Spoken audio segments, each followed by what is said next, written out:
নমস্কার, কালচারাল টকিজের এক নতুন পর্বে আপনাদের সবাইকে স্বাগত। সংলাপ কলকাতা 47-এ পা দিল, সেই উপলক্ষে একাডেমিতে মঞ্চস্থ হয়ে গেল শীর্ষেন্দু মুখোপাধ্যায় অনুসরণে হুলস্থুল নাটক কুন্তল মুখোপাধ্যায়। মঞ্চ, আলো, আবহ, সম্পাদনা আর নির্দেশনা দেবাশিস। চলুন দেখে নেওয়া যাক এই অনুষ্ঠানের কিছু ঝলক। সংলাপ কলকাতা আজকে 47 বছরে পা দিচ্ছে।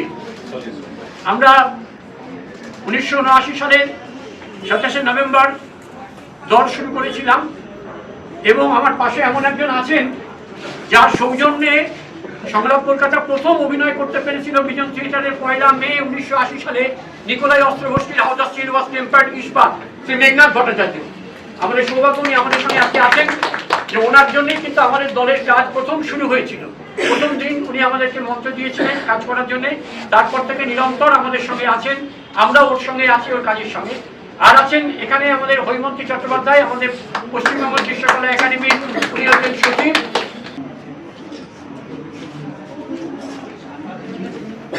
এখন অবধি আমরা 25টি পূর্ণাঙ্গ নাটক, 16টি ছোট নাটক মঞ্চস্থ করতে পেরেছি। আমাদের বেশ কিছু নাটক শুদ্রায়ন, হায়রাম এগুলোর শতাধিক শো হয়েছে এবং অনেক নাটকই প্রায় 70-75টি করে শো হয়েছে। ঘরে ফেরা, অস্তরা, কমল সিংরম, অভিনেত্রী, নিরাশ্রয়, ঈশ্বরের খোঁজে, এইসব নাটকগুলি। আপনারা দয়া করে আমাদের সঙ্গে সংলাপ কলকাতার কাজের সঙ্গে থাকবেন, এইটুকুই আমাদের পাওনা। ধন্যবাদ।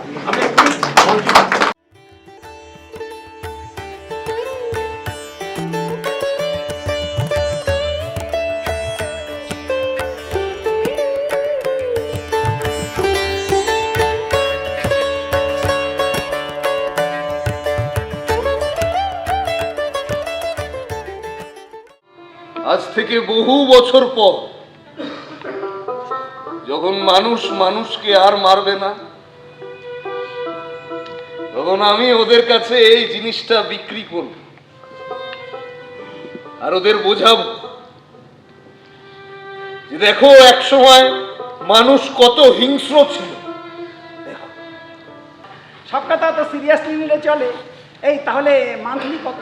আগে মান্থলি তো মাঝে স্যালারি দেন, আপনি বলুন দিন প্রতি 30 টাকা করে টিফিন খরচা বাবদ দিতে থাকুন। কি হলো, খুচরো পাবলেন তো ও জিপে করে দেবে। হ্যাঁ আরে বাবা, বারকোড আছে এই যে। হ্যাঁ হ্যাঁ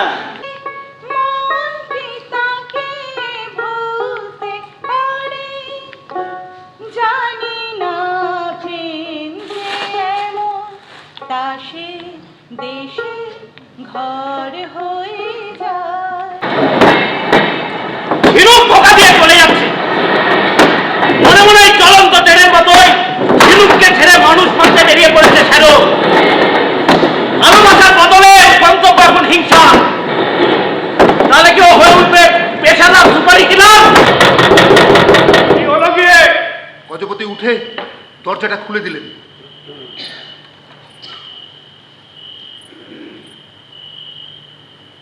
তার হুইসেলের শব্দ শুনে সুচরিতার সঙ্গে পাড়ার শখানেক লোক তার ঘরের মধ্যে এসে দাঁড়ালো।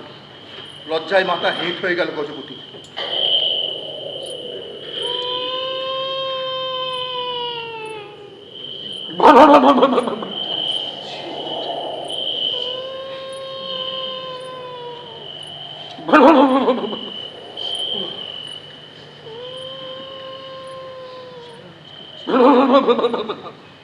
পঞ্চতন্ত্র, বেতাল পঞ্চবিংশতি, রামায়ণ, মহাভারত আরো কত কি শুনিয়েছে। এই মানুষটাকে বাঁচানোর জন্য শ্যাডো সব কিছু করতে পারে। হ্যাঁ সব। আমি খুব স্বার্থপর।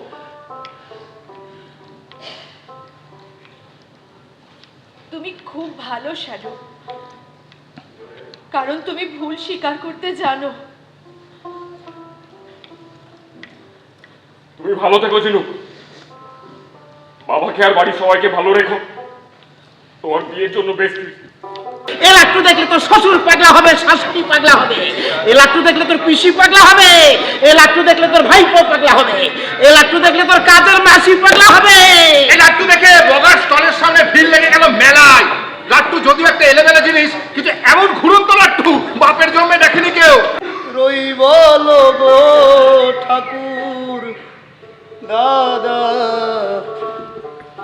ওই মন যে আমার মানে না বাধা। দেখো দেখি এই সাত সকালে পাগলটার মালপত্র নিয়ে বেরিয়ে পড়েছে। এই কাক ভরে কে কিনবে? ওরা সব ভাঙা চোরা মাল।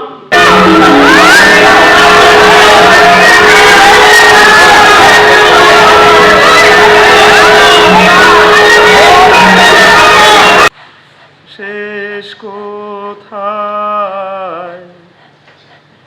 কি আছে শেষে পথে। আপনি বড় ভালো গান করেন, থেকে শিখলেন এমন মন থেকে গাইতে? কোথাও শিখিনি, আমি এমনিই গাই। এরকম উদার দরাজ গলা আজকাল শোনা যায় না বাবু। এরকম প্রাণ দিয়ে না গাইলে গোলো আজ আপনাকে ছিঁড়ে ফেলত। বহু যতন করে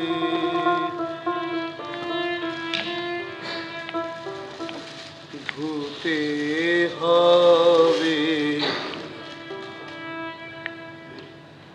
মুছতে হবে মোরে। তোমার বোড়েটা এমন পাকা ফলের মতো টুসটুস করছিল যে লোভ সামলাতে পারিনি। লোভ দেখানোর জন্যই তো চালটা দিয়েছিলাম, তুমি ফাঁদে পা দিলে কেন? গজপতি হেরে যাবেন ভেবে উদাস হয়ে গেলেন। ধস, তা বাবা একটা খেলা নেই, এতে লুডো খেলা।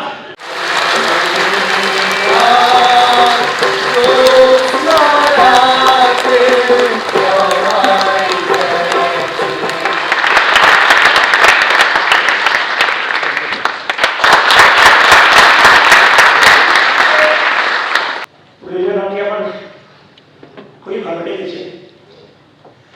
দু একটা জায়গায় একটু সামান্য মনে হয়েছে সেখানে, যেখানে ফেরিওয়ালাকে বুকিং করার পর ফেরিওয়ালা খুব ব্যথাপূর্ণ হয়ে পড়ছে। তা নয়, আসলে এই ফেরিওয়ালাটি যেহেতু সময়ের চালন, সে মৃত্যুহীন এবং তার খুব ব্যথা লাগার কথা নয়। আর একটা জিনিসে যেটা এখানে একটু বদল করা হয়েছে, সেটাতে আমার উপন্যাসের ছিল শীষ, সেখানে দাঁড়ান করা হয়েছে। তা কিছু খারাপ নয়, ভালোই হয়েছে। তো শীষ দিতেও কোনো অসুবিধা ছিল বলে মনে হয় না। যাই হোক, ঠিক আছে। সব মিলিয়ে পড়াশোনাটি আমার তো খুব ভালো লেগেছে। আপনাদের কেমন লিখেছে আপনারা বলবেন, আর আমি এদের শুভেচ্ছা জানাই। তবে এই নাটকটি যতদিন পারে ততদিন ভালো লাগবে, রোধ করবে, তারপরে যথারীতি কালের নিয়মে সরে যাবে। কিন্তু আজকের এই প্রোডাকশনটা ভালো লেগেছে। দেবাশিসের পরিচালনা এটা আমাদের অভ্যাসে দাঁড়িয়ে গেছে আমাদের থিয়েটারের সবার, যে দেবাশিস নতুন কাজ করলেই সেটা দেখতে আসবো। কারণ এত ইনোভেটিভ আইডিয়াস ওর প্রোডাকশনের মধ্যে থেকে পাওয়া যায়, এত নানান প্রকরণ, তার বিচ্ছুরণ একজন নির্দেশকের, সেটা আমাদের নিত্য নতুন লাগে এবং আমাদের ভয়ঙ্কর ভালো লাগে, হুলস্থুলও তাই। এ কথা আমি বলতে পারি যে শীর্ষেন্দুবাবুর এই গল্পটা, উপন্যাসটা যেভাবে নাট্য ভাষায় রূপান্তরিত করেছে দেবাশিস, মঞ্চের ওপর নাটকের ভাষা, এই প্যারালালি অন্য কোনো মিডিয়াতে এইভাবে গল্পটাকে বহন করে নিয়ে যাওয়া যেত কিনা, এ ব্যাপারে আমার খুব সন্দেহ আছে। থিয়েটার এটা পেরেছে,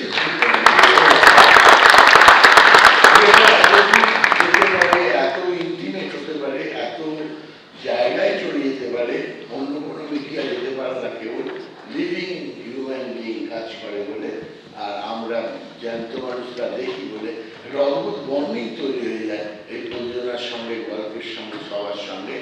এই অভিজ্ঞতা আপনাদের সকলেই আজকে যারা এসছেন, সেই অভিজ্ঞতা নিয়ে শীর্ষেন্দুবাবুকে এত অসাধারণ একটি উপন্যাস লেখার জন্য প্রণাম জানিয়ে আমি আমার বক্তব্য শেষ করছি।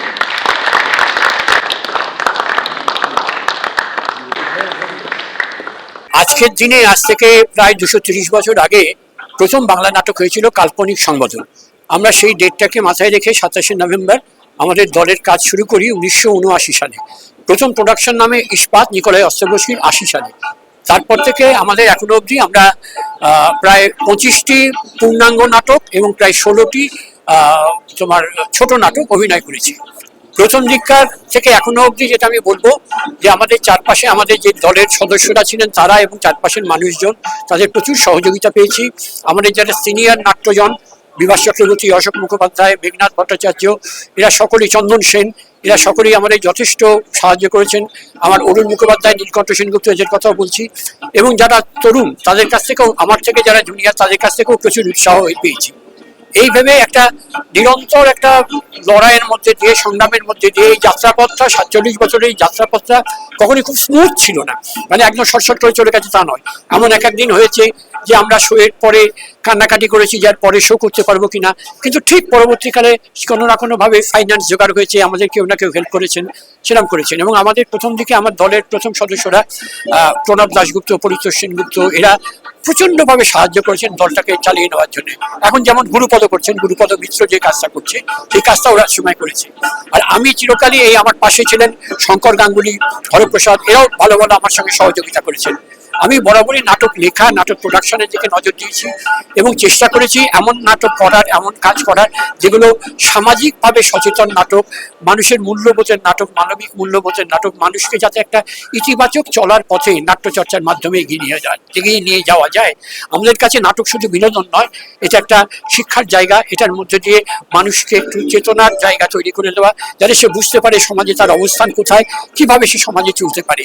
এই কাজটা কিন্তু আবার বলছি খুব যে সহজভাবে হয়েছে তা নয়, বিভিন্ন পন্থা দুস্তর বাধা এসেছে, একের পর এক সেই বাধা আমরা নিজেদের প্রচেষ্টায় অতিক্রম করে এগিয়ে গিয়েছি। এবং এখানে বারে বারে বলবো দর্শকদের কথা, তারা সাহায্য করেছেন এবং আরো বিভিন্ন নাটকের মানুষজন বা কিছু কিছু ক্ষেত্রে আমরা কিছু সহযোগিতা পেয়েছি, আর্থিক সহযোগিতাও পেয়েছি দু একটি জায়গা থেকে, সেইগুলো তাদের অবদান মনে রাখবো। এবং আমি এখনো মনে করছি যে এই 47 বছরটা আমরা যে করলাম, এটা যদি আরো 10 বছর আরো এগিয়ে নিয়ে যেতে পারি, এইভাবেই যদি আমরা, মানুষ আমাদের পাশে থাকেন এবং অন্য লোকেরা আমাদের পাশে থাকেন, নাটকের লোকেরা, তাহলে আমরা নিশ্চয়ই, আমাদের সেই মনের দৃঢ়তা আছে, সাহস আছে, আমাদের সেই নাট্যবোধ আছে, যাতে আমরা আরো দীর্ঘ পথ অতিক্রম করতে পারি। ধন্যবাদ। পুরো নাটকটাই করে দেখার মতো, শেষ পর্যন্ত কি হয় এবং কার জয় হয়, এতগুলো ঘটনার মধ্যে দিয়ে, এতগুলো ছবির মধ্যে দিয়ে একটা এগিয়ে গেছে নাটকটা। আর দারুণ একটি অসাধারণ সাহিত্যকে মঞ্চের উপর তুলে ধরা, মঞ্চের উপর মূর্ত করে তোলা, এবং প্রতিটি অভিনেতা যে অসাধারণ মুন্সিয়ানার সাথে সেটা করেছেন, সঙ্গে আলো, মঞ্চ, এক কথায় অসাধারণ। সবাইকে বলুন ওটা দেখার জন্য। এরকম একটা কঠিন উপন্যাসকে, মানে নাট্য রূপ দেওয়াটাকে আমার খুবই কঠিন মনে হচ্ছিল, সেটা এত সুন্দরভাবে হয়েছে, খুবই ভালো লাগছে। আমি ওভারওয়েলমড। এন্ড প্রত্যেকের অভিনয় অসম্ভব সুন্দর, বিশেষ করে কালীচরণ ফেরিওয়ালা এবং গজপতি বাবু, তারপর সেই গোপাল তো নাম ছিল না, কি অসাধারণ অভিনয়, খুব ভালো লাগলো। খুব ভালো লেগেছে, খুব চমৎকার উপভোগ্য একটি প্রযোজনা, খুব মজা পেয়েছি।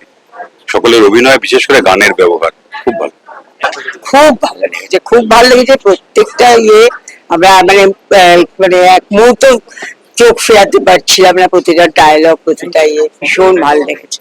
খুব ভালো লেগেছে, দারুণ হয়েছে, অভিনব ভালো লেগেছে।